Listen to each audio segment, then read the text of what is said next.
Assalamualaikum warahmatullahi wabarakatuh. Hai teman-teman, kenalin nama aku Fariska Adela Nuridayah. Biasanya dipanggil Adel. Aku sekarang kuliah di Universitas Bina Sarana Informatika, Prodi Ilmu Komputer. Sekarang aku semester 2, kelas 15 2D30. NIM aku 15220769.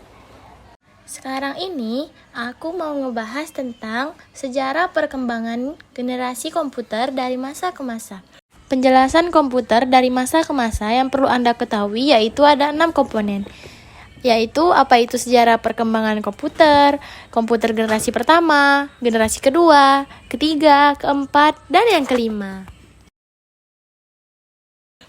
Pada tahun 1937, ilmuwan John V. Atanasov membuat komputer rancangannya yang bernama Atanasov Berry Computer atau biasanya disebut ABC, yang dijadikan cikal bakal komputer elektronik yang pertama.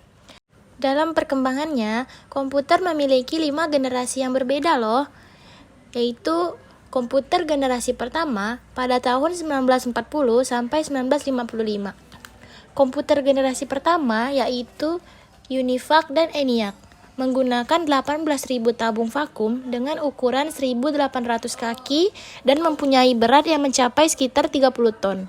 Selain itu, pengoperasian komputer ini sangat sulit dan biayanya yang sangat mahal. Dana yang diperlukan perangkat tersebut mencapai 1 juta US dollar loh teman-teman. Kalau harga segitu mah bisa dibeliin seblak bus Pontianak. Pengguna komputer ini harus memakai kartu berlubang atau biasanya disebut punched cards, serta pita kertas untuk melakukan input agar dapat melakukan output yang dihasilkan berupa printout. Awal tujuan utama komputer ENIAC ini untuk membantu US Army agar dapat menghitung target sasaran bom pada Perang Dunia Kedua. Ini contoh komputer generasi pertama. Kemudian, komputer generasi yang kedua pada tahun 1964 sampai 1971. Pada generasi kedua, teknologi tabung vakum yang digunakan pada generasi pertama mulai tergantikan dengan transistor. Keunggulan komputer generasi kedua ini dinilai jauh lebih efisien dibandingkan tabung vakum. Dengan bentuk yang lebih kecil serta hemat energi, selain itu biaya pembuatan komputer ini pun jauh lebih terjangkau dibandingkan komputer generasi pertama. Pada periode inilah bahasa pemrograman mulai diperkenalkan teman-teman. Komputer generasi pertama menggunakan bahasa mesin dan generasi kedua menggunakan bahasa assembly dan bahasa simbolik. Komputer generasi kedua ini banyak digunakan di beberapa instansi seperti universitas, perusahaan, hingga pemerintahan. IBM 7000, Atlas, dan Mark II. Contoh generasi komputer kedua. Selain itu, pada generasi kedua komputer ini, teknologi penyimpanan memori sudah berubah dari drum magnetik menjadi teknologi magnetik. Dan yang ini contoh komputer generasi yang kedua. Setelah itu, komputer mengalami evolusi lagi dan terbitlah komputer generasi ketiga pada tahun 1965 sampai 1971.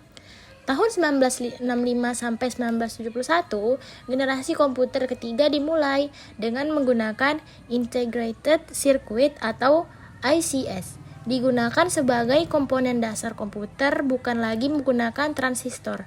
Namun, transistor tetap digunakan dengan ukuran yang diperkecil. Komputer generasi inilah cikal bakal komputer yang menggunakan keyboard dan monitor dengan tampilan sistem operasi yang dapat membuat operator berinteraksi. Komputer generasi ketiga ini 10.000 kali lebih cepat dibandingkan generasi pertama. Komputer ini sudah menggunakan visual display dan dapat mengeluarkan suara. Selain itu, komputer generasi ketiga ini sudah dapat melakukan multiprocessing dan mampu melakukan komunikasi dengan komputer lain.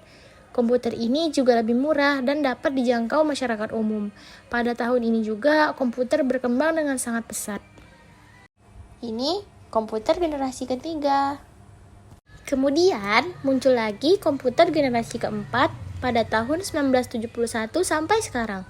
Tahun 1971 hingga sekarang adalah komputer generasi keempat yang menggunakan mikroprosesor sebagai komponen dasar komputer. Chip mikroprosesor ini memiliki ribuan transistor dan beberapa macam elemen sirkuit yang saling terhubung menjadi satu. Pada periode inilah, Intel menjadi perusahaan yang paling berpengaruh terhadap perkembangan chip mikroprosesor yang merupakan cikal bakal perkembangan komputer canggih seperti sekarang ini. Pada tahun 1971, IBM menciptakan komputer yang didesain khusus untuk kalangan rumahan. Pada tahun 1985, perusahaan Apple mengeluarkan sistem operasi komputer yang bernama Macintosh. Pada generasi keempat ini, cikal bakal komputer jinjing atau yang bisa disebut laptop tercipta. Nah, yang satu ini generasi kita yang sekarang. Dan yang terakhir, komputer generasi yang kelima, yaitu pada tahun 1990 sampai masa depan.